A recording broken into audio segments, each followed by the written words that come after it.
Gloria a Dios, hermanos. Pues hemos estado viendo Romanos, como hemos platicado durante mucho tiempo, un año ya en Romanos, y llegamos a la parte final ya, hermanos.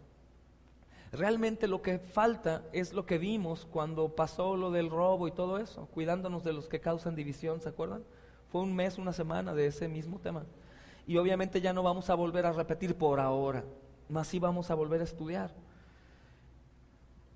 Pero en una porción de Romanos que estamos viendo, me gustaría que vieran algo interesante de lo cual voy a desprender. Vayan a Romanos 16. Aunque nos vamos a orillar aparentemente a otro tema, vamos a estar hablando de lo mismo que el Señor está diciendo aquí a través del apóstol Pablo.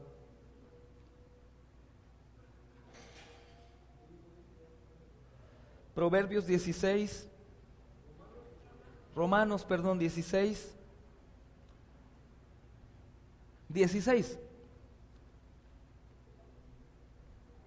Amén. Gracias, Señor. Dice: saludaos los unos a los otros con ósculo santo. Os saludan todas las iglesias de Cristo. Amén. ¿Sí sabes lo que quiere decir ósculo? Beso. ¿Y de qué manera tú demuestras tu amor a tus hijos, a tu esposa, a tu esposo? Que escúchame bien, esposo, esposa, si no hay ósculo en tu matrimonio hay problemas, ¿eh? Tiene que haber mucho beso ahí. Pero cuando lo hay, ¿por qué hay? Por amor. Piensa en alguna otra cosa. Bueno, pudiéramos pensar en los deseos de la carne, ¿no? Pues fue incitado por la lascivia y después vino un deseo de la carne pecaminoso siempre y pues lo haces no por amor, sino por una pasión enferma que únicamente va a saciar tus deseos carnales. Pero cuando hay amor, obviamente hay beso. Y el apóstol Pablo le dice a la iglesia: bésense. Qué chistoso, ¿no?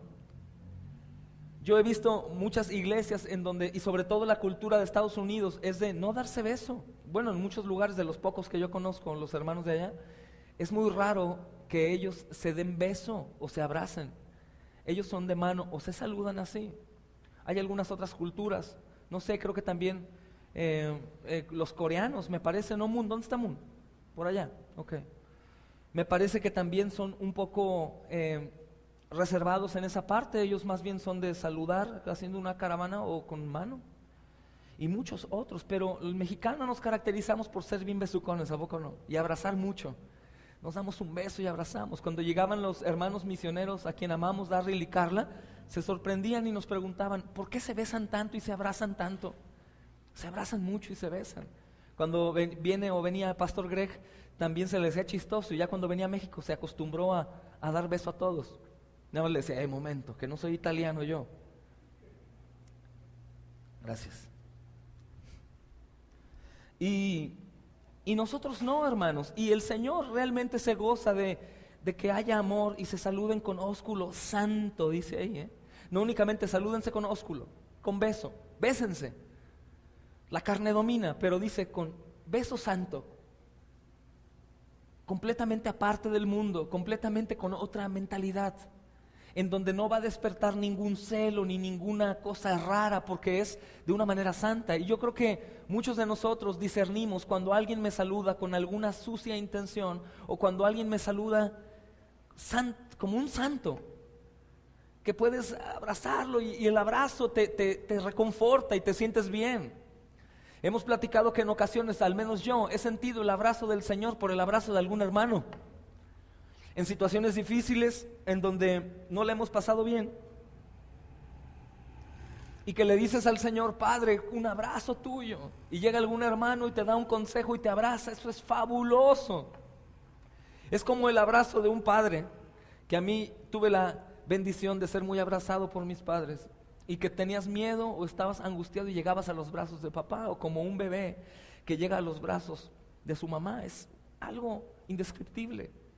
Es algo hermoso y precisamente está cerrando estos saludos y estas recomendaciones el apóstol Pablo antes de entrar a un tema muy importante de la división y aquellos que engañan para entrar a la iglesia.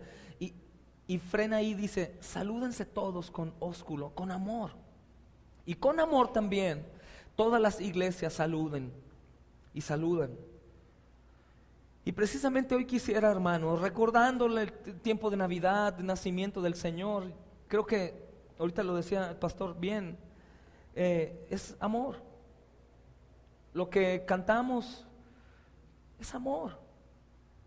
Y yo sé que en la congregación, como lo he dicho, los que no vienen los miércoles, pues únicamente les tocan puros látigos de los domingos, pero el miércoles hay mucho gozo y hay muchos cariños de parte de Dios. Pero la realidad es que aunque prediquemos de una manera fuerte y siempre salgamos los que tienen oídos y oyen, a veces heridos, reconociendo su vida pecaminosa o apartada del Señor, no apartada para el Señor, sino apartada del Señor, no podemos olvidar que Dios es amor también. De hecho, no podríamos olvidar, porque si olvidamos que Dios es amor, nos olvidamos de Dios, porque Dios es amor. Y no tiene nada que ver el amor nuestro con el amor de Dios. Yo he dicho en un montón de ocasiones, para mí la palabra amor no debería de existir en nuestro lenguaje, a menos de que habláramos del amor de Dios. Deberíamos decir querer, pero amar no. Porque nuestra naturaleza depravada, cuando decimos que Dios es amor, lo primero que te imaginas o hasta donde tú puedes llegar es como tú amas. Y no tenemos ni la menor idea de cómo Dios ama. La Escritura dice que estamos limitados y que no podemos comprender la profundidad, ni la anchura, ni la longitud de las cosas de Dios, mucho menos de Él. Él es amor y no comprendemos lo que es amor, pero más sin embargo el Señor nos exige amar. Y el apóstol Pablo está diciéndolo aquí claramente. Quiero que la iglesia se ame, porque yo los amo, yo soy amor y quiero que se amen. ¿Y por qué? Porque somos un cuerpo, su cuerpo. Y son como ese tipo de reglas para nuestros ojos que a muchos no nos gustan. Por lo mismo de que somos reservados en lo nuestro o queremos de aquí hacia adentro, pero no hacia afuera. O a lo mejor no somos o fuimos educados de la manera cariñosa. O simplemente no tuvimos la oportunidad de estar con una familia que se nos dio amor, pero hay muchos factores que influyen en la carne para que no podamos ni amar ni entregarnos en amor. Muchas cosas. Mas sin embargo en Cristo nuevas criaturas somos, las cosas viejas pasaron y todas son hechas nuevas. Y en esa vida nueva Dios nos dice, ámense, ámense todos. Y tú por amor haces cualquier cosa, ¿o no? Cualquier cosa. Dice, ámense entre ustedes. El amor nos va a caracterizar. Entonces hoy quisiera preguntarte algo, hermano y hermana, y me gustaría que fueras contestándote. Tú contéstate, sé honesto contigo mismo, no te mientas, ¿ok? ¿Qué quiere decir amar al Señor? ¿Alguien valiente que pueda hablar? Morir uno mismo, pero ¿qué quiere decir? Sí, eso es esencial, que no lo hacemos. Obedecerle. ¿Qué significa? ¿Qué quiere decir amar al Señor? Temerle. ¿Qué significa? Someternos a Él. Y un montón de cosas vienen a nuestra mente ahora. ¿Qué tantas demostraciones tienes tú de amor hacia con Dios? Ojo, no de lo que tú crees que debes de hacer, porque hablamos que es un amor diferente. Tú haces muchas cosas por tus hijos. O a veces ejercemos disciplina supuestamente por amor, pero es una disciplina mal ejercida. Entonces el amor de Dios es perfecto, porque Dios es perfecto. Y el amor de Dios nos demanda a nosotros buscar la perfección también. Es muy diferente completamente. Fíjate qué tan importante es el amor hacia Dios. Y no únicamente decir que lo amo, como Él dijo, este pueblo de labios me honra, pero su corazón está ¿qué? Lejos. Miren, vayan a 1 Corintios 16, 22. ¿Por qué voy a hablar de esto? Porque hoy tenemos Santa Cena, porque hoy festejamos, aunque no es el día y todo eso sabemos, el nacimiento de Jesús. Porque ayer cenamos en su nombre. Y porque hoy nos congregamos como cuerpo a recordarle como todos los domingos. Y por eso quisiera hablar de esto, para que el Señor nos ayude hoy a poder recapitular todo lo que yo he hecho hasta el día de hoy y poder cuestionarme si estoy haciendo las cosas como Él dice o como yo digo. Pero sé que va a ser de bendición para los que quieran escucharlo. Primera de Corintios 16:22. ¿Ya están ahí? Lo voy a leer. El que no amare al Señor Jesucristo, ¿sea qué? ¿Sabes qué quiere decir anatema? Maldito, pero ve esto. El que no amare al Señor Jesucristo sea anatema. Y después dice, el Señor viene. O sea, diciéndote, si el Señor viene ya no hay tiempo. El que no ama al Señor sea anatema. Ahora escucha esto bien. ¿A quién le está hablando? A la iglesia, hermanos. ¿Qué pasa? Recordemos que la iglesia de Corintios era una iglesia que estuvo en la vida antes de Cristo completamente saturada de pecado, completamente inundada en cosas pecaminosas, depravadas, no únicamente en pecado como el nuestro, más allá iban ellos. Mas sin embargo, el apóstol Pablo se goza de la iglesia de Corintios y les está siempre exhortando, sobre todo en los primeros capítulos, el capítulo 5 y 6, se pone muy fuerte ahí la situación, la exhortación del apóstol Pablo. Pero en este versículo, en este capítulo 16, el apóstol Pablo le dice a la iglesia, como si yo les dijera ahora, hermanos, acuérdense que el que de ustedes que no ame a Dios, no irá con Él. El Señor va a venir y no te vas a ir con Él. Anatema, maldito. ¿Y por qué maldito?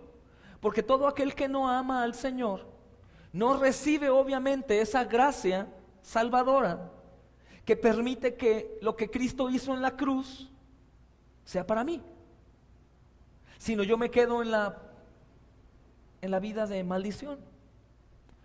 Obviamente sabemos que todas las personas que están sin Cristo son anatemas.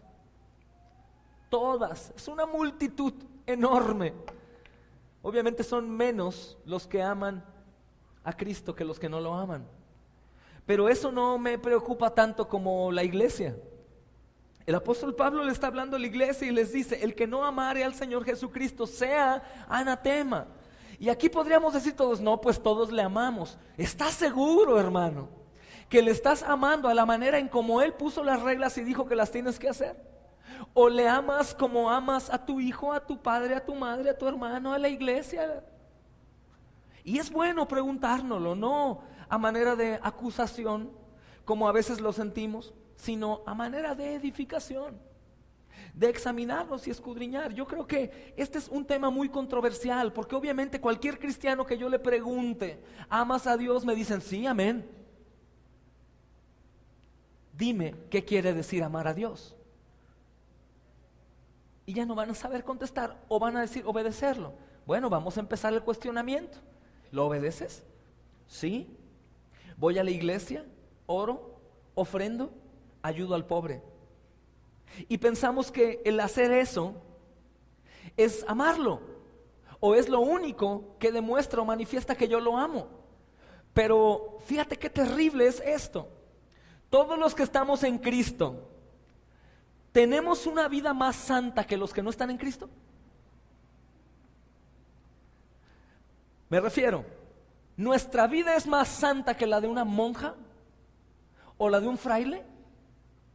¿O la de un misionero católico que está ahorita en África o en China o en algún lugar así? ¿O aquí?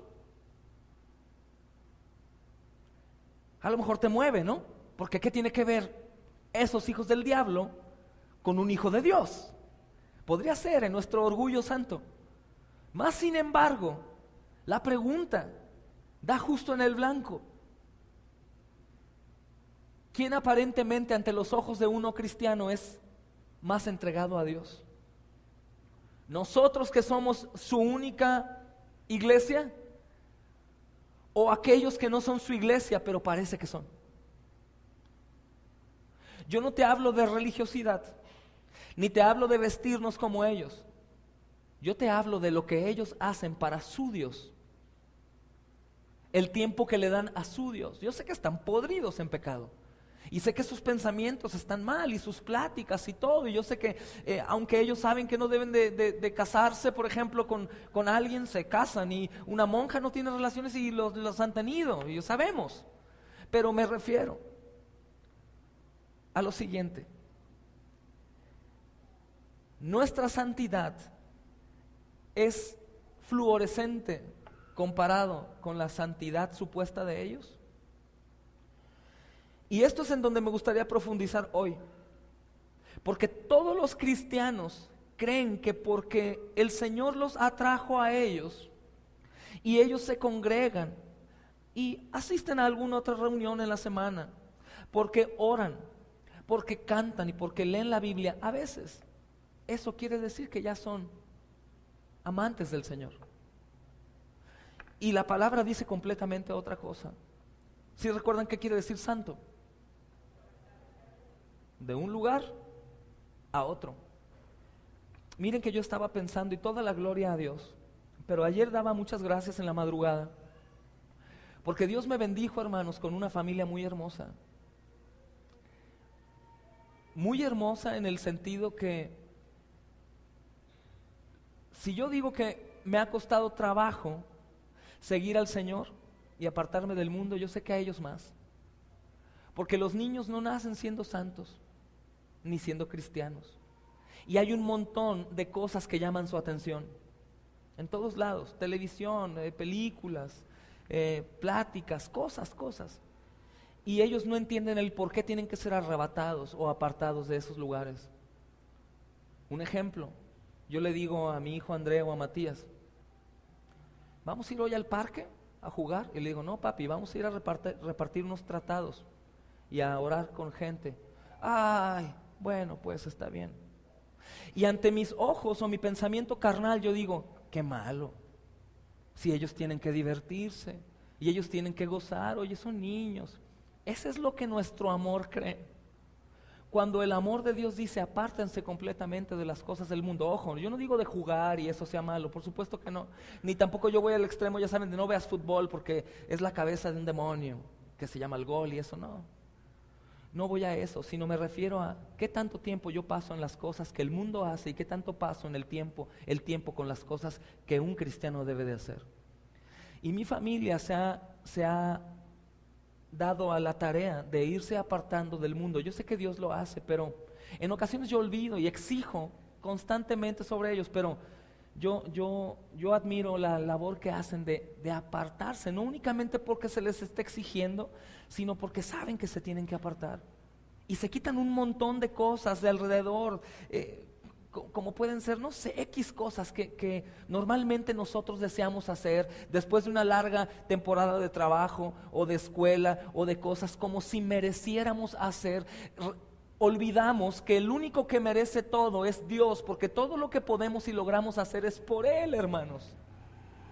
Entonces decimos un descanso para nosotros porque lo necesitamos y necesitamos un recreo, pero no lo direccionamos al Señor. Y yo estoy completamente seguro que entre más nos podamos alejar de las cosas que el mundo hace, no del mundo, el apóstol Pablo dijo, tendrías que salirte de él. Yo no voy a ese extremo.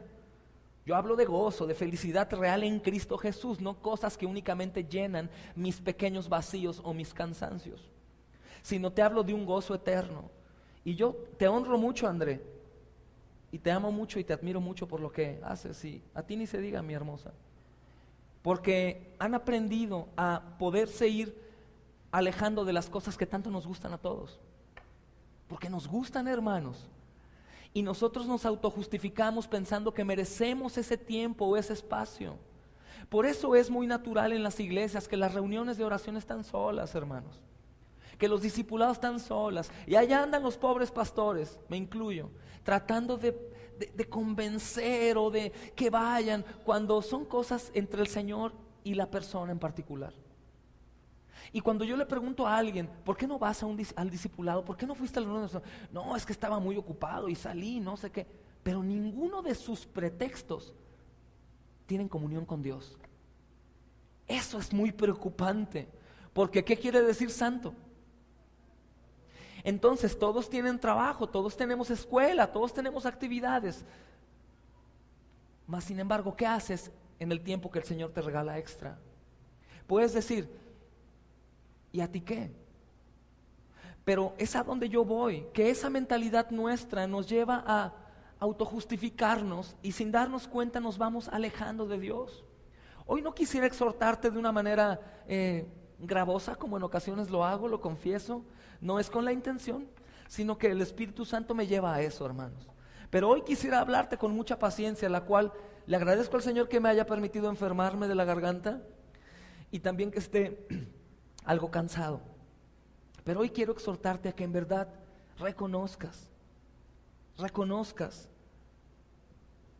que también estás delante de los ojos de Dios en cuanto al amor. Todas las personas, hermano, cristianas, yo creo que son muy pocas las que no, creemos que tenemos un compromiso, el cual es amarle. Todos sabemos, oye, ¿cuál es el primer mandamiento? Amar a Dios sobre todas las cosas. Claro, amén. Pero ¿qué significa amar a Cristo?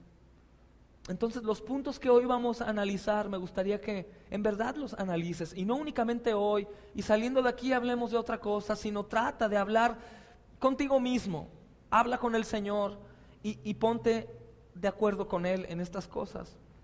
Porque la base fundamental para poder ser llamados hijos de Dios es el amor.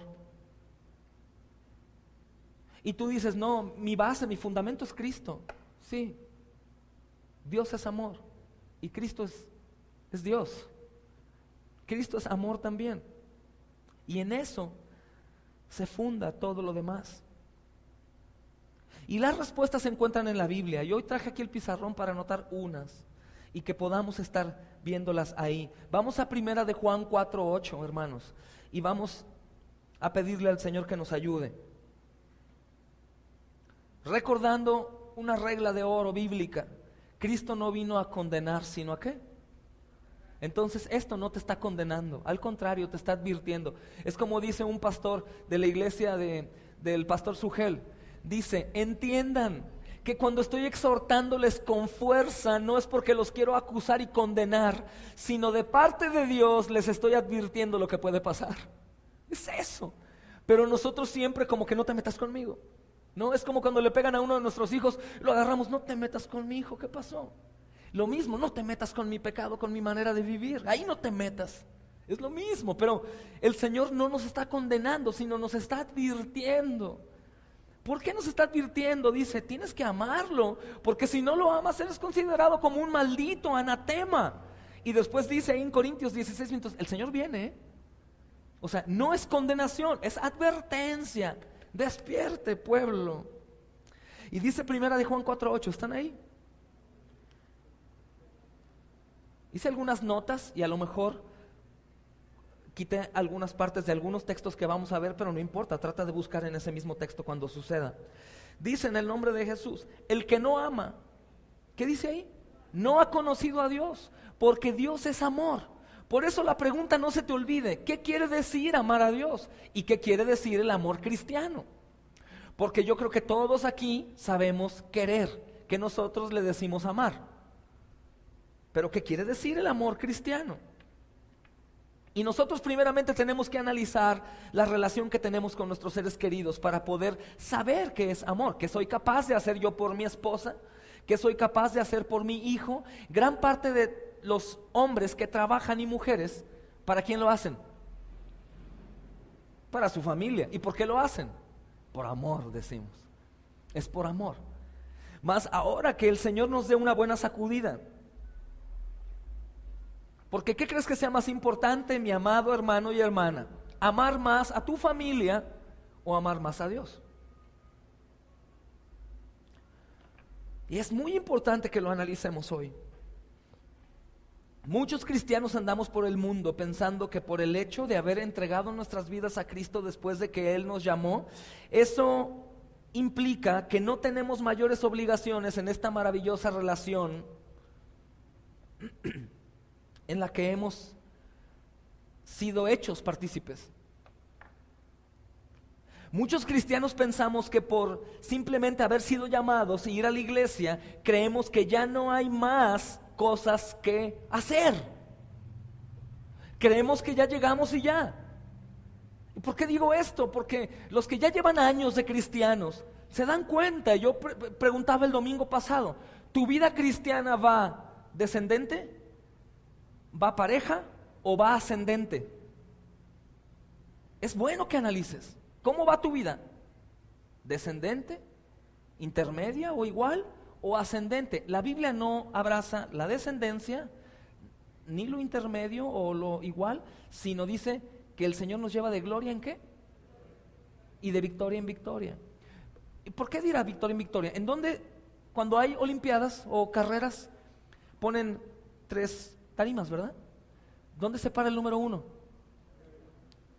El número 2 acá, el número 3 abajo. Victoria en victoria, de gloria en gloria, es que vayas subiendo peldaños y que cada vez, como algunos dicen, estemos más cerca de Dios. Y en ocasiones nosotros pensamos que la vida cristiana es así y sin darnos cuenta nos volvimos religiosos, domingueros. Por eso pregunto, ¿tu vida y la mía es más santa que la vida de los católicos que muchos viven ahí en la iglesia? ¿Por qué tú crees que es diferente la vida de un católico a la vida de un cristiano que no está comprometido al 100% como Dios lo demanda? Si aquí le dice a los cristianos que los que no aman al Señor son anatemas y que son también los religiosos, anatemas. Entonces, ¿qué diferencia hay? Te voy a decir una diferencia, es nuestro orgullo y la seguridad de nuestra salvación, como muchos bautistas, no fundamentalistas ni reformados. Muchos bautistas dicen, soy salvo siempre y puedo vivir como yo quiera y gloria a Dios, soy salvo porque no es por obras. Eso piensan ellos, en su mente retorcida, no restaurada o no regenerada. Muchos de ellos. Entonces, muchos de nosotros pensamos que esa relación tan hermosa a la que el Señor nos hizo participantes, ya es todo. Muchos pensamos que la Biblia como enseñanza termina con la historia de la redención del hombre. Ya, el libro ya se cerró, Él ya hizo todo, únicamente esperamos a que venga. No, pues ni que fuera un extraterrestre y que venga la nave ahí ya. No, hermanos, es completamente diferente. Muchos creemos esto. ¿Y qué quiero decir con esto? Si vemos esto desde un punto muy amplio, la Biblia se basa no únicamente en eso para que el cristiano se quede ahí a gusto y ya, sino la Biblia se basa en 4 historias entrelazadas. La primera es la creación. Ok. La segunda es la caída.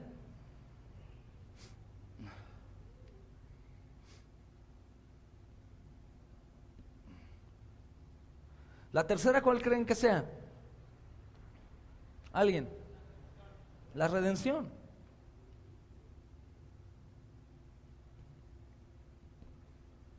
¿Y la cuarta, cuál creen que sea? La santificación.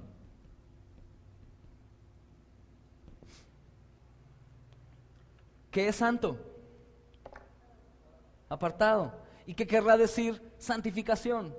Que Él nos va apartando. ¿Qué quiere decir? Nos lleva de gloria en gloria, de victoria en victoria. Vamos ascendiendo, nos vamos alejando cada vez más de allá. Obviamente con dolor, porque duele dejar lo que tanto amamos. Duele un montón. Duele muchísimo tenerte que alejar de las cosas que no son de bendición. Creo que muchos me conocen a qué me refiero. No vayamos al extremo. No quiero que nos hagamos Amish todos, apartados y en una granja viviendo ahí, exiliados y sin salir. No. Yo me refiero a una vida como la que llevas, pero enfocada en el amor al Señor sobre todo.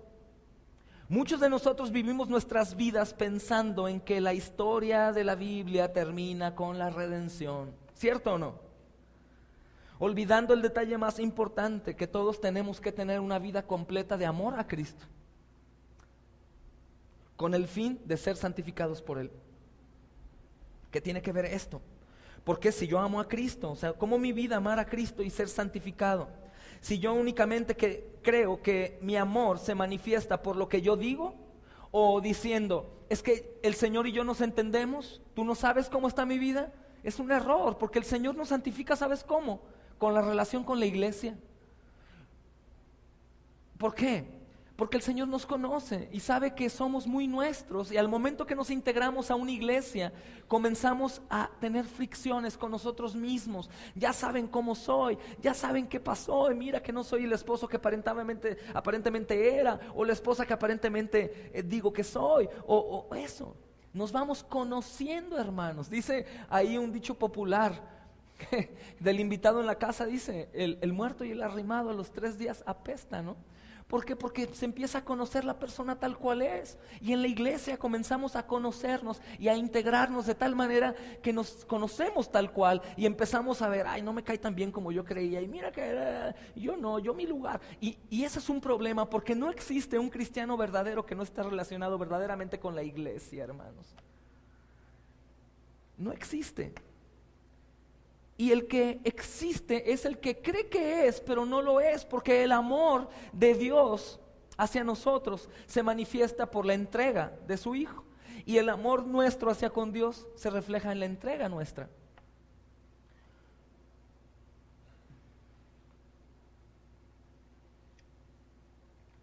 Entonces, no es raro que la mayoría de los cristianos vivan así.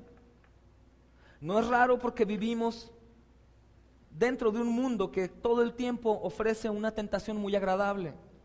Compartí algún día que el pecado es como pequeños trozos de veneno endulzados, deliciosos al paladar, pero mortales al cuerpo entero. Son pecados chiquitos que pensamos que no dañan, pero es veneno. Y a veces no son esos pecados como gravosos que hablen mal de mí como persona, sino son pecados porque son ordenanzas que Dios da que nosotros no hacemos, hermanos. Por eso digo como pequeños trozos de pecado endulzado. No es ese pecado amargo y espeso, maloliente. No, es un pecado dulce. Un pecado que aparentemente no es dañino, un pecadito sabroso, así como un chocolatito chiquito. Ay, no pasa nada.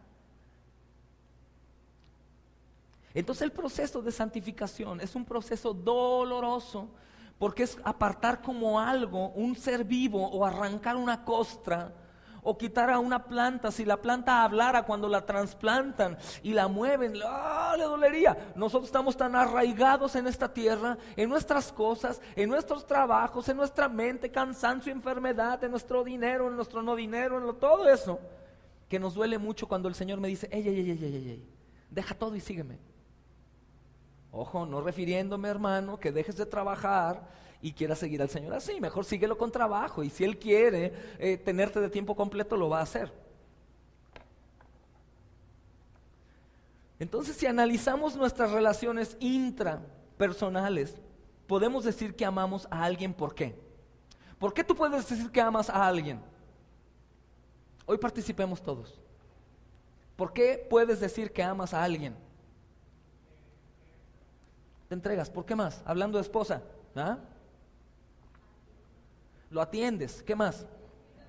Lo cuidas. ¿Qué más? Le sirves. ¿Qué más? Yo puedo decir que amo a alguien porque confío en él. Amén. Porque le obedezco. Amén. Porque deseo estar con ella o con él. Amén. Porque hablamos de ella a otras personas, o de él, o de ellos. También porque haría cualquier cosa por él. También porque intento ser como él o como ella.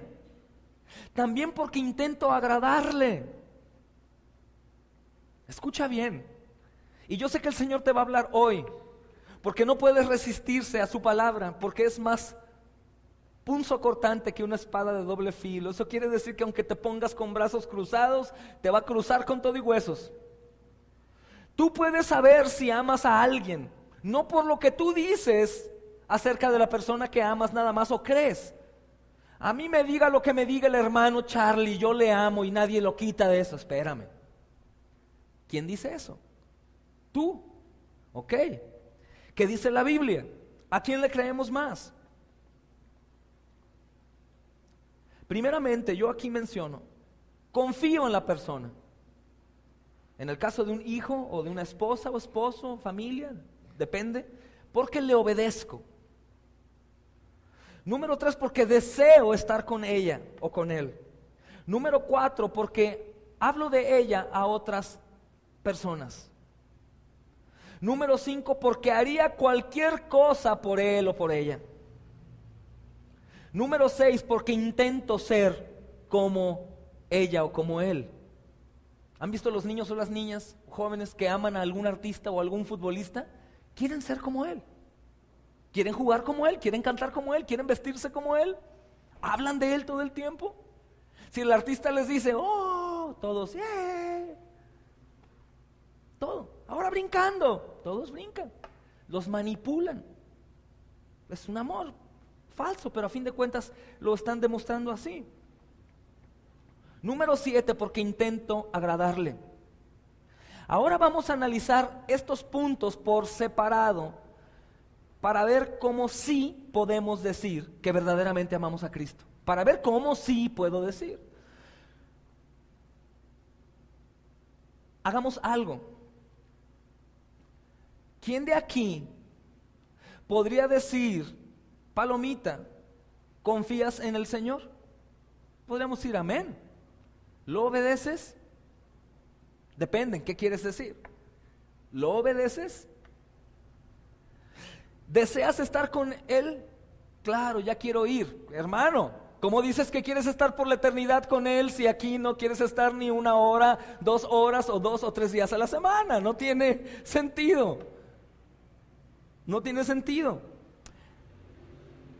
Hablas de Él a todas las personas que hay a tu alrededor, porque sabes que todas las personas, si no escuchan de Él, van a ir al infierno, hermano. ¿Harías cualquier cosa por Cristo? ¿Intentas ser como Él? ¿Intentas agradarle en todo? ¿Son buenas preguntas o no? Son buenas preguntas, hermanos. Son buenas preguntas porque nos confrontan verdaderamente. Y si somos sabios y temerosos del Señor, tenemos que decir, Señor, perdóname. Pero gracias porque aún no vienes y eres misericordioso con nosotros, paciente. Paciente porque me das la oportunidad de retomar el tema. ¿Por qué quería hablar yo de esto hoy, hermanos? Porque está a punto de terminarse el año. Y en nuestra programación carnal, nosotros tomamos en cuenta mucho el inicio de año. Yo levanto mi mano, quiero empezar dieta a partir de enero. ¿Quién más? ¿Y por qué en enero? Porque estamos programados para en esa fecha termine y empezamos. Hermano, que termine esta fecha y que empiece siendo un verdadero discípulo de Dios. Un verdadero seguidor que ame, que desprenda amor. Que ame a los que están alrededor, sabiendo que si ellos no escuchan el mensaje del Evangelio, no irán a vida eterna. Que no seamos egoístas con el tesoro que se nos ha ofrecido. Probablemente aún no lo has abierto, por eso no ves todo el oro espiritual que hay. Y por eso a veces cerramos ahí el baúl y decimos, al cabo yo tengo la llave. A mí ya nadie me la quita, yo ya estoy. Porque la salvación no se pierde, hermano. Un salvo da testimonio de ser salvo primeramente porque aborrece su pecado. Porque no se siente bueno, sino al contrario, dice, soy un miserable pecador. ¿Cómo Dios me va a querer así? Oye, pastor, sigo mintiendo a veces. Sigo adulterando, sigo odiando, sigo. Es de bendición a aquellos que confiesan su pecado porque su pecado les es perdonado, mas los que no confiesan, no. Entonces, muchas veces nosotros ya vemos la salvación y pensamos que ahí está, que ya yo la tengo el acceso directo. Entonces yo digo, ahí está mi tesoro, está bajo llave, yo me voy a pasear, a hacer lo mío. Hermanos, yo sé que la salvación es gratuita y yo sé que no es por obras, pero el salvo lo manifiesta, lo hemos dicho aquí muchas veces. Y probablemente nunca vamos a alcanzar ser como Cristo aquí en la tierra, pero sí podemos comenzar a intentarlo. Y en este fin de año podemos decir, todo atrás se queda y yo voy sobre todo. Voy, el Señor, me va a doler dejar cosas que tengo, me va a doler ajustar mis tiempos, me va a doler a lo mejor tener que cancelar algunas cosas que no son de edificación en Él. Y voy a empezar, ¿por qué no? ¿Por qué no? Si Él demostró todo su amor, ¿por qué yo no voy a demostrarlo? No a mi manera, sino como Él lo dice. Entonces, ¿en qué termina la historia de la Biblia? Santificación y glorificación. Número 1 de los puntos que vamos a ver, que no sé si alcancemos, pero me gustaría que sí. Confianza. No sé cuánta confianza tienes tú para con el Señor. Por ejemplo, hay gente que me dice, es que si quiero ir a la reunión de oración, pero no tengo tiempo en el trabajo, pastor. Espérame, ¿quién te dio el trabajo? ¿Y quién te dice que te congregues? Entonces, ¿cómo? No entiendo. ¿Por qué no confías en Él y te pones a orar? Padre, yo quiero hacer. Pasó contigo, pastor. Los domingos no podía estar, el diablo ahí andaba haciendo lo suyo. Pero decíamos, ora hermano, ora. El Señor te va a enviar un trabajo de que el domingo no vas a trabajar. Y es más, sábado medio turno también. El Señor ya se lo dio. Obviamente yo no te hablo de una prosperidad como la que el mundo quiere, siempre excederse en las riquezas y tener todo el éxito. Eso el Señor lo aborrece. Eso el Señor lo aborrece, porque dice, no hagas tesoros en la tierra, en donde la polilla y el orín corrompen. Fíjate lo que tiene que poner de ejemplo para que entendamos en nuestra dura cabezota. Si no haz tesoros allá en lo eterno. Eso no quiere decir, lo hemos dicho, que no puedas trabajar arduamente y tener una retribución de tu trabajo. Claro, por supuesto. Pero me refiero, ¿dónde tienes puestos tus ojos y tu corazón? Entonces, si Dios es quien te provee el trabajo y Dios te está diciendo que te congregues no únicamente el domingo, sino que estés en constante comunión, yo te he dicho, si fuera posible toda la semana, hermanos, 1 hora diaria, juntarse en pequeñas células o grupos, gloria al Señor, porque te mantienes calientito. Dice la Biblia, lejos de mí nada puedes hacer. ¿Sabes cómo conocemos un verdadero cristiano? Que deje su puerta abierta y que le caigamos de sorpresa sin saber qué está haciendo. ¿Qué hubo, mi hermano? ¿Qué pasó, hermana? ¿No? En plena gritadera, o en pleno problema, o viendo algo que no tiene que ver, o platicando algo que no tiene que platicar, o X o Y. Es real. Y lo que hoy quisiera que viéramos es vernos a nosotros mismos, cómo nos ve el Señor. No a manera de acusación, te insisto, a manera de un cariñoso y amoroso consejo de parte de Él. Y dejar toda esa vida, el que la tenga, tibia, y correr a los brazos de papá, papito, me he resistido tanto, pero aquí estoy. ¿Qué tú quieres que yo haga? Ya te lo dije, hijo mío. Primeramente confía en mí, en todo. Confía en mí. Es que pastor, no me atrevo a hablar en la calle, me da nervios, me tiemblan las piernas. Confía en Él, no en ti. Es que quiero congregarme yo con ustedes en la célula, pero no puedo, salgo tarde del trabajo. Confía en Él que te dio el trabajo y te mantiene vivo hasta hoy. Señor, yo quiero congregarme. Te aseguro que no sé qué pase, pero algo va a pasar para que suceda eso que quieres hacer, que es lo que Dios dice que hagas. ¿Por qué debo de confiar en Cristo? Simplemente porque Él es el todo. Dice Hebreos 1:8, mas del Hijo dice, tu trono, oh Dios, por el siglo del siglo, cetro de equidad, es el cetro de tu reino. Toda la Biblia nos dice que debemos confiar en el Señor nuestro Dios. Él es nuestra roca. Es Él quien en toda su sabiduría y omnipotencia sostiene nuestras vidas. Es Él quien sostiene nuestras vidas. No hay otro motivo por el cual tú y yo estemos vivos, hermano. Hay que borrar ese pensamiento de la cabeza. No hay otro motivo. No es verdad que Dios quiere que vivamos para que seamos felices apartados de Él. Dios tampoco quiere que digamos, eres como mi amuleto, sin decirle así. Porque en donde quiera que yo ando te llevo conmigo. No, espérame. Es que no es así. Es como Él dice, no como nosotros decimos. Y obviamente te está invitando a una vida llena de gozo, un verdadero gozo, no un gozo que se compra con cosas perecederas, un gozo eterno, en donde únicamente tu vida está enfocada en hacer su voluntad, que ya no duele tanto el apartarte de ciertas cosas, porque estás buscando estar con Él. ¿Sabes cómo es estar con Él? Estar con ese cuerpo imperfecto. ¿Sabes por qué cuerpo imperfecto? Porque el cuerpo que el Santo Dios utilizó era un cuerpo imperfecto de carne. El cuerpo de Cristo, la iglesia, nosotros somos imperfectos. Todos quieren la iglesia ideal, pero no queremos ser los ideales para la iglesia. Todos queremos tener, que la iglesia fuera así, que pudiera platicar más, que hiciera. Espérame, ¿cómo eres tú para la iglesia? Y eso es lo que tenemos que esculcar y pedirle perdón a Dios y ayudarle: Señor, enséñame a gozar de este cuerpo imperfecto en el cual tú me has puesto. Porque muchos andan de iglesia en iglesia, en donde me lastimen menos, en donde hablen menos de mi pecado. Déjenme a mí en mi pecado, yo tendré que darle cuentas a Dios.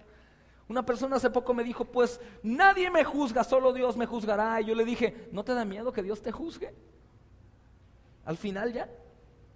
¿No prefieres que mejor el Señor vivito te diga para que te arrepientas y cambies de camino y vayas a Él? Mejor, sé sabio, porque si no vas endureciéndote y sin darte cuenta tu vida cristiana va en decadencia, hermano. Y el Señor no va a salvar a esos que vieron y después no quisieron ver. Eso dice la Biblia. Confiar en Él. Juan 14:1. ¿Quieren ir conmigo?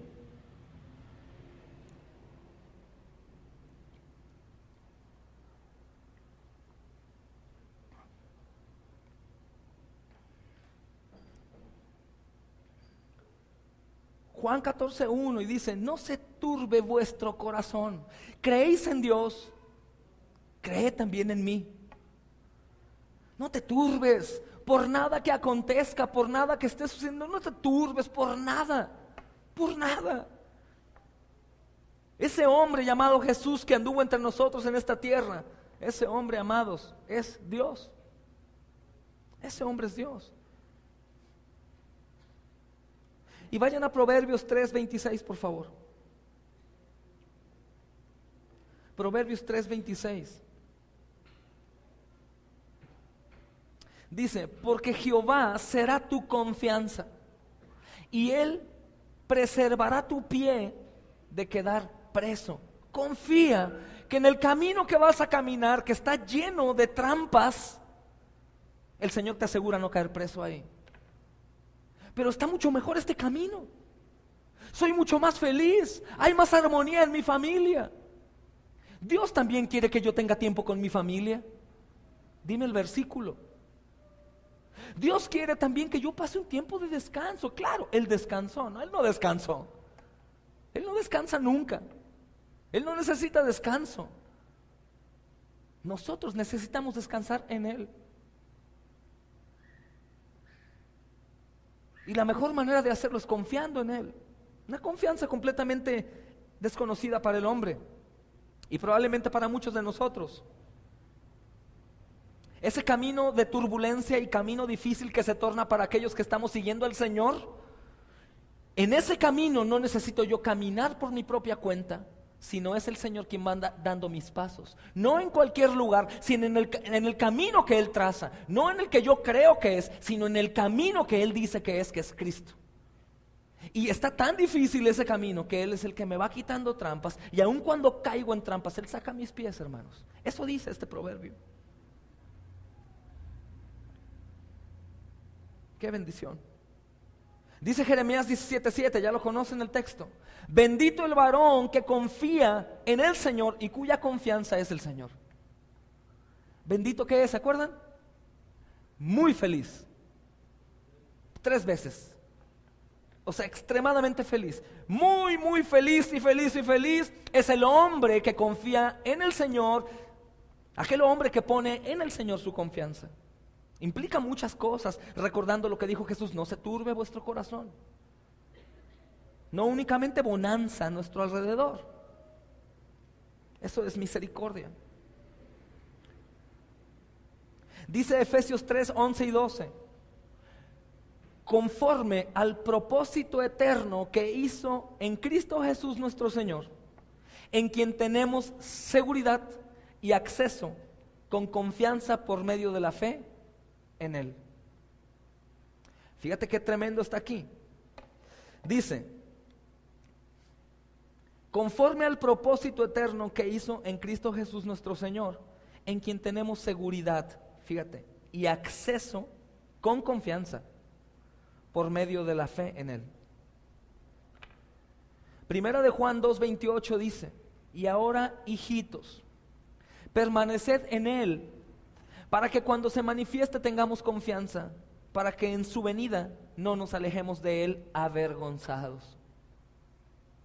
Ahora, hijitos, ahora permanezcan en Él. Claro, yo permanezco en Él en todo tiempo. No. Las reglas están aquí. El juego Él lo hizo, Él lo creó, Él diseñó la vida del cristiano. Ahí es donde tenemos que estar, no en donde imaginamos, hermanos.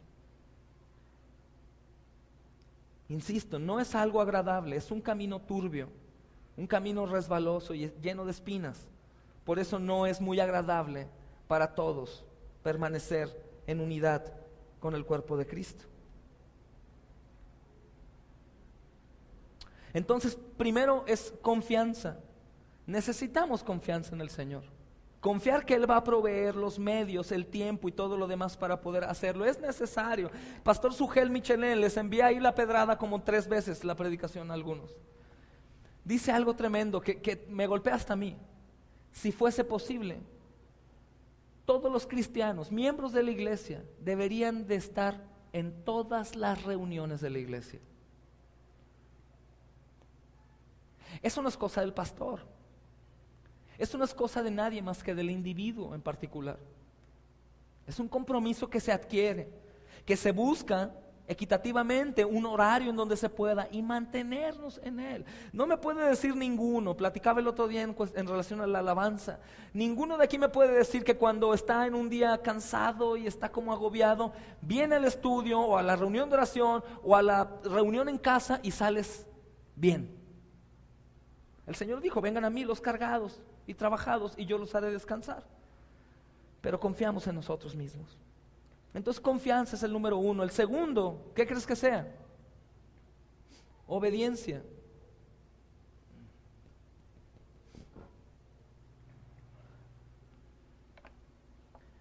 Muchos amamos a Cristo, pues siendo Dios se hizo hombre y vino a la tierra a enseñarnos el reino de los cielos. Y para que con su muerte pudiéramos ser libres del pecado. Pero ese amor implica también obediencia, hermanos.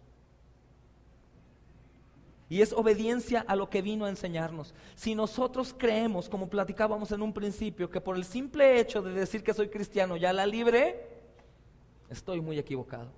Y estás muy equivocado. Hay que obedecer. Implica obedecer. Que es lo que Él vino a enseñarnos, a obedecer el Padre. Y vamos a leer juntos Juan 14:21.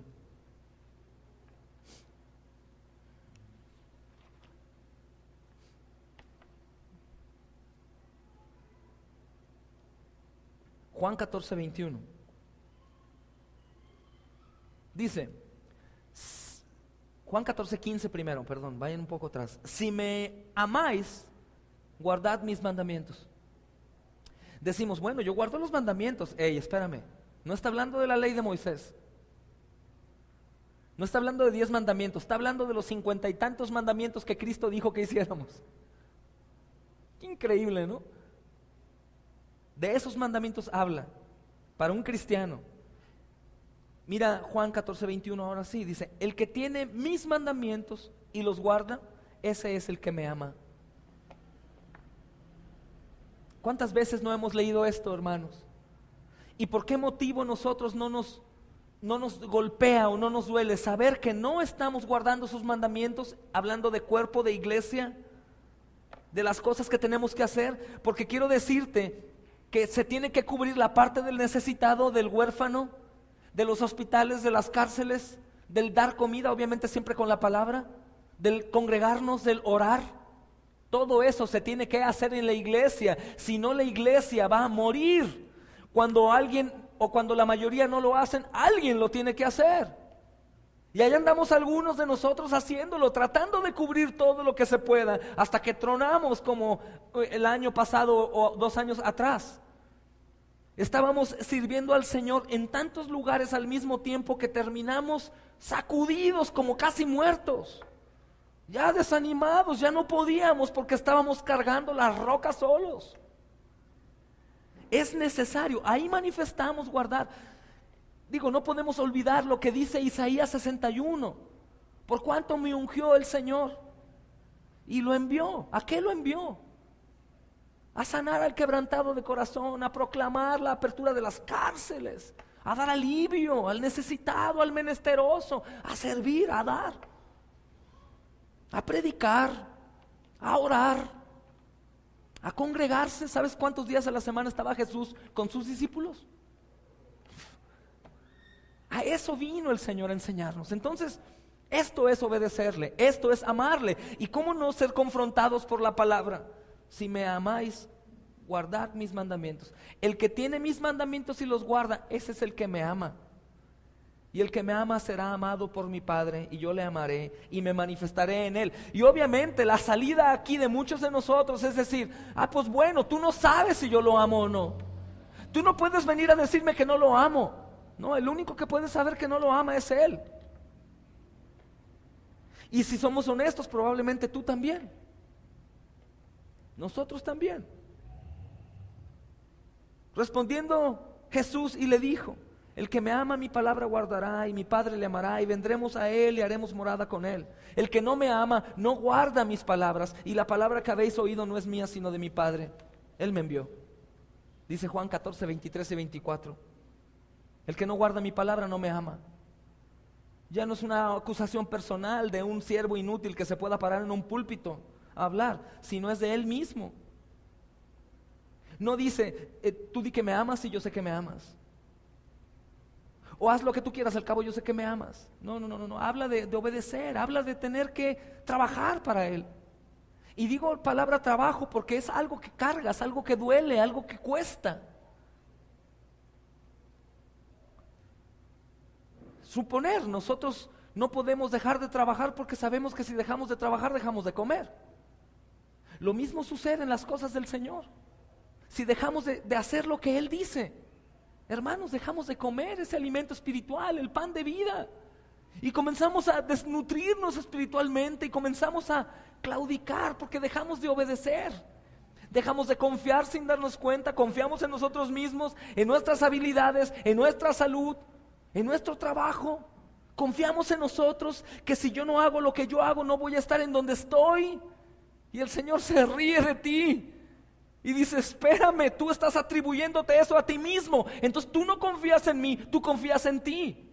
Y tú te obedeces a ti mismo. Sin darnos cuenta, bien intencionados, estamos caminando chuecos. Eso es lo que sucede. Este texto en particular de Juan 14, 23 y 24 está diciendo, parafraseado: si no le obedecemos, entonces no somos sus siervos. Si no le obedecemos, entonces no le amamos.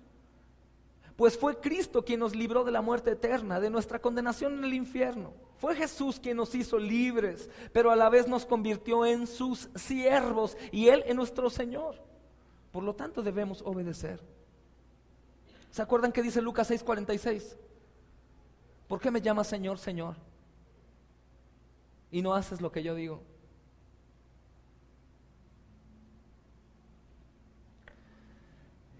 Número 3, amar su compañía.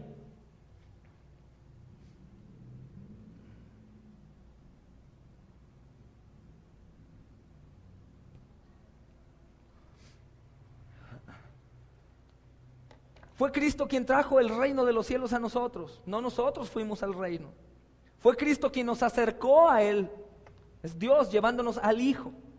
Fue Él quien nos hizo hijos de Dios y a través de Él podemos llamar a Jehová nuestro Padre. Si no hubiera sido por Cristo no lo haríamos. Por eso el judío, por ejemplo, no se atreven, o al menos muchos de ellos, a poner el nombre de Dios completo o a mencionarlo.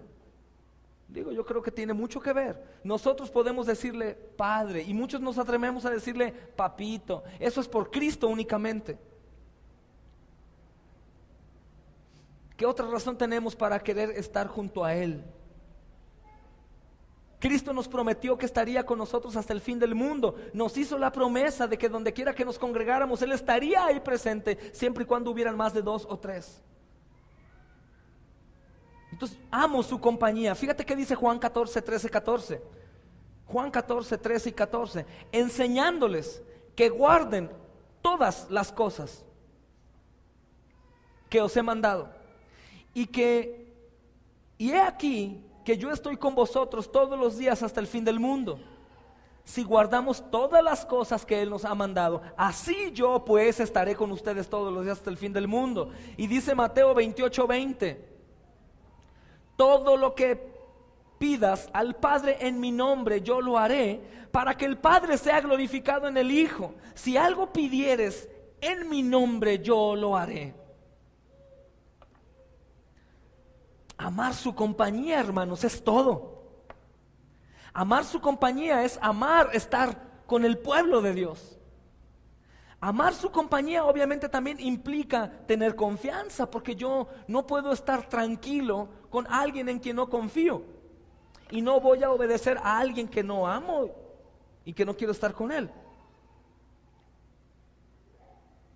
Porque donde están 2 o 3 congregados en mi nombre, ahí estoy yo en medio de ellos. ¿Por qué me habla de confianza antes? Porque para que nosotros digamos amén, tenemos que confiar, porque podríamos parafrasear, decir, estamos más de 2, el Señor está con nosotros. Sé honesto, ¿tú crees en verdad que el Señor esté sentado ahí en cada lugar a un lado nuestro? Entonces tenemos que confiar. Yo no te puedo ver, Señor, pero sé que estás aquí. Porque es pues la fe, la certeza de lo que se espera, la convicción de lo que no se ve. Yo no te veo, no puedo ni sentirte, pero si tú dices, Señor, yo confío, yo te obedezco, Señor, y yo permanezco porque amo estar en compañía tuya. Número 4 es hablar de parte de Él, hablar de Él. Y es como el libro del pastor Sugel. Es hablar de Él y de parte de Él. Cuando hablamos de Él, Él habla a través de nosotros. Hermanos, no existe el amor de alguien hacia un individuo el cual no genera el deseo en su corazón de hablar de Él. No existe, hermanos. No existe el verdadero amor que no se presuma, que no hablemos. ¿Recuerdas, hermana, cuando, digo hermana porque son más expresivas, cuando así amabas a tu esposo y que hablabas, o a tu pretendiente pues, y hablabas a tus amigas, a todos de él, y que hablabas, no es un, pero está guapísimo y es mi gordito, mi amor, y presumes. Lastimosamente los hombres presumen otras cosas, ¿verdad?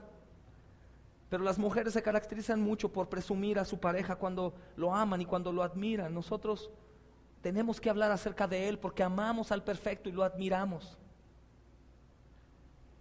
Y cuando hablamos de Él también queremos hablar todo el tiempo. Entonces, ¿en dónde se habla todo el tiempo del Señor? En la presencia de sus santos. Hechos 5:42 dice: y todos los días en el templo y por las casas no cesaban de enseñar y de predicar a Jesucristo. No dejaban de enseñar, amados, todos los días en las casas, todos los días, no dejaban de hablar de Jesús. Con esto voy a cerrar porque me quitaría tiempo y tenemos cena y sé que probablemente algunos de ustedes tengan cosas que hacer. Hablar de Él, hermanos, no es una opción. Confiar no es una opción, obedecerle no es una opción, amar su compañía no es opción, hablar de Él no es opción. Y obviamente si yo no hablo mucho, yo voy a ir a donde hablen mucho de Él. Pero ese alimento es, dime una cosa, ¿cuántos días a la semana tienes que comer? ¿Cuántas veces al día? ¿Cuánto más crees que necesites el pan de vida? ¿Cuánto más? ¿Qué crees que sea más de provecho para tu vida? ¿El alimento físico que el alimento espiritual? Hay gente que dura semanas sin comer ni un pan, pero la gente que dura semanas sin comer de Cristo está muerta, hermanos. Hablar de Él no es una opción. Y hay un ejemplo tremendo en la Escritura. Obviamente, quiero que vayamos a hacer la Santa Cena, pero hablando de esto, de hablar de Él, ¿recuerdas en el Éxodo? En el libro de Éxodo, cuando el pueblo de Israel se les dio el consejo de que ellos pusieran sangre en el dintel y en los pilares de su casa o en el marco, ¿verdad? De la sangre de Jesús. Esa marca de sangre, amados, se colocó de una manera sobresaliente. Escucha bien. Esa marca de sangre, hermano, no se colocó dentro de la casa. Esa mancha de sangre no se puso en la mesa. Esa mancha de sangre no se puso en el cuerpo y se tapó con una camiseta. Esa mancha de sangre se colocó de manera sobresaliente.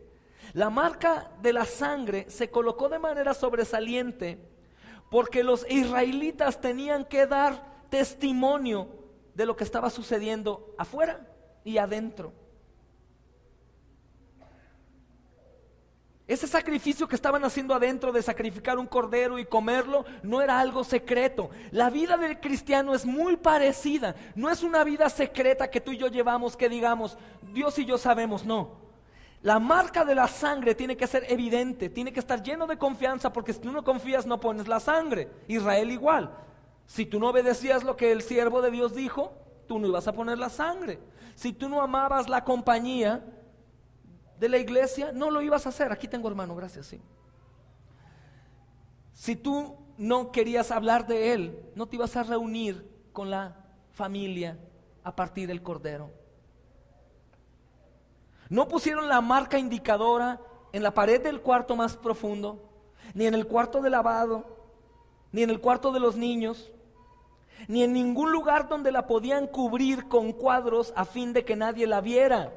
La sangre no estaba escondida en ellos diciendo, bueno, al cabo Dios ya sabe que yo tengo la sangre del cordero, no va a pasar nada. Sino que ellos golpeaban la parte superior de la casa y toda la casa se charpeaba de allá arriba y de los lados también. Y obviamente la gente se daba cuenta. Ellos golpeaban ahí las paredes para que se embarrara bien la sangre, a fin de que todo el que pasara delante de la casa se diera cuenta que estaba la sangre ahí embarrada. Era evidente, veías casas manchadas de sangre, todas las casas ahí a la redonda. El pueblo del Señor, hermanos, confió, obedeció, amó su compañía y quiso hablar de Él a todas las personas. Dieron testimonio, no se avergonzaron y pusieron completamente su creencia en lo que Moisés les había dicho. El que se avergüenza de Cristo, hermanos, lo niega. El que no hace lo que el Señor ordena, lo está negando también. El que dice, yo pienso que el cristianismo es como yo digo, tiene la sangre en otro lugar, mas no en la puerta de su casa. El pueblo de Israel dio testimonio y toda la gente se daba cuenta. Tanto se daban cuenta, hermanos, que después de días o de años, ellos podían recordar ese acontecimiento tan espantoso de lo que hizo el Señor Dios con todos los primogénitos que estaban ahí. Mató a los niños primogénitos y mató a las bestias de los animales también. Todo lo que había. Un acontecimiento que no se olvidó. Hermanos, el ángel que pasó para destruir a los primogénitos no estaba viendo la gente bonita que decía que era creyente, sino lo que a él importaba era ver la sangre en el dintel embarrado. A él no le importaba si adentro de ese cuarto o de esa casa había una prostituta o había un asesino o un ladrón. No le importaba quién estaba adentro, lo que le importaba era lo que estaba afuera. Imagina qué sucede cuando tú y yo, hermano, escondemos la sangre Cuando tú y yo somos esos cristianos como modernos o como a medias, en donde la sangre no es visible, donde mi vida cristiana no tiene las características de un verdadero creyente, recuerda que Dios no ve lo que tú crees, sino Él ve lo que debe de ver. O sea, no es de que yo crea que soy rociado de la sangre de Jesús y ya. No, no es lo que yo vea, es lo que Él ve. Ese es nuestro problema grave. Eso es lo que Él ve, no lo que tú creas o veas. Ese gran sacrificio que se hizo en ese día, hermanos, es representado nuevamente cuando nos juntamos aquí, porque el Cordero está presente. Y esas como manchas de sangre, hermanos, están en esa puerta abierta. Y aquí adentro estamos cenando de ese Cordero Santo, el Cordero de Dios. Y estamos manifestándolo no únicamente aquí, sino fuera de aquí. Y salimos y decimos, yo soy aquel que puso sangre en el marco de la puerta. Y estoy orgulloso de eso. Esa sangre no la he podido borrar ni la borraré jamás.